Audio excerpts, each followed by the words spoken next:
प्रिय भावकों, कल हमने बच्चों की शिक्षा के बारे में बताने का प्रयास किया था। आज मुख्य जो समस्या है विवाह की, चाहे बच्ची हो चाहे बच्चा हो, उनका विवाह समय पर नहीं हो रहा है और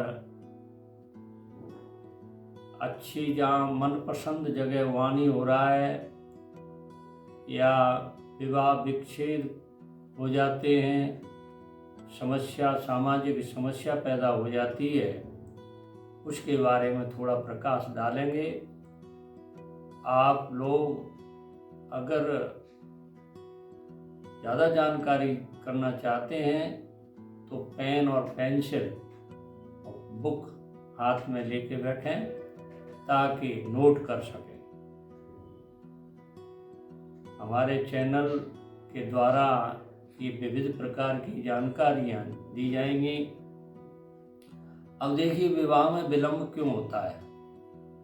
ये ज्योतिष शास्त्र में बहुत अच्छा वर्णन किया गया है। मैं इस पर आज प्रकाश डालूंगा। देखिए, कुंडली में दो लग्न होते हैं। एक तो लग्न खुद होता है, एक चंद्र लग्न होता है।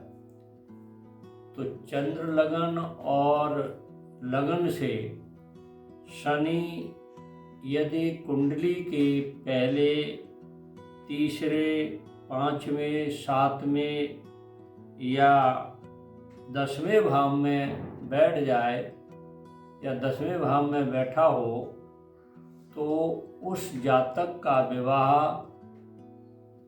विलंब से होता है और इच्छा के अनुसार जगह पे नहीं होता। देखिए, शुक्र जो है विवाह का कारक ग्रह है। यदि कुंडली में शुक्र 5वें भाव में और राहु 4थे भाव में बैठा हो तो उस जातक का विवाह भी विघ्न के साथ पूरा होता है। बहुत परेशानी आती है।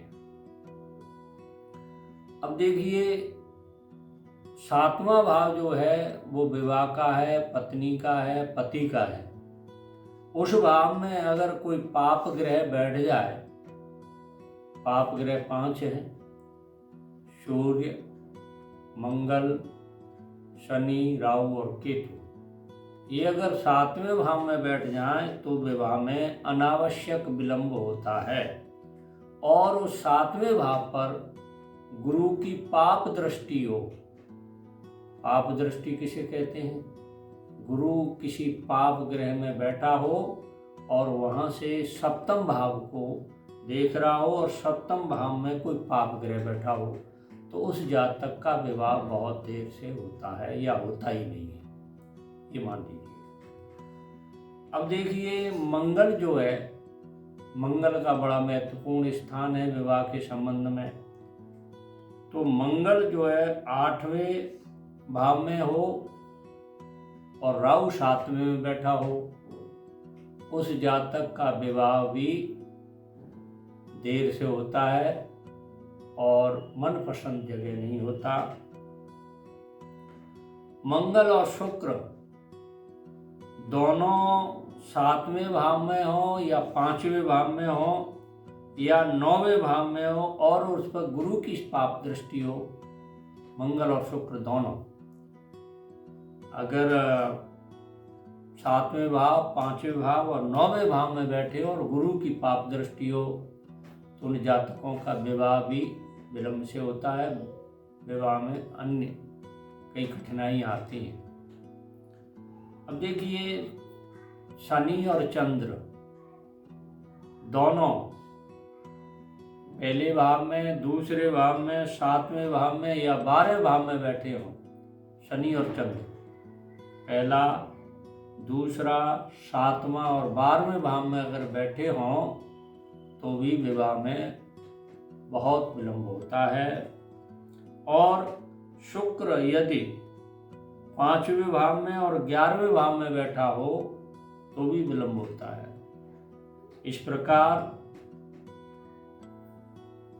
6 छठे भाव में, 8वें भाव में और 12वें भाव में पाप ग्रह बैठे हों, 6ठे, 8वें और 12वें भाव में पाप ग्रह बैठे हों तो भी विवाह में विलंब होता है। सप्तमेश जो विवाह का भाव है, उस भाव का जो मालिक है उसको सप्तमेश कहते हैं।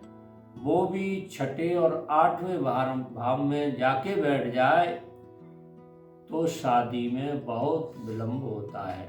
ये मैंने इतने कारण बताए हैं, इनमें से एक कारण भी किसी की कुंडली में होता है तो उस विवाह में विलंब होता है। कल हम आपको ये जो अनावश्यक विलंब होता है उसके बारे में कुछ समाधान बताएंगे, कुछ मंत्र बताएंगे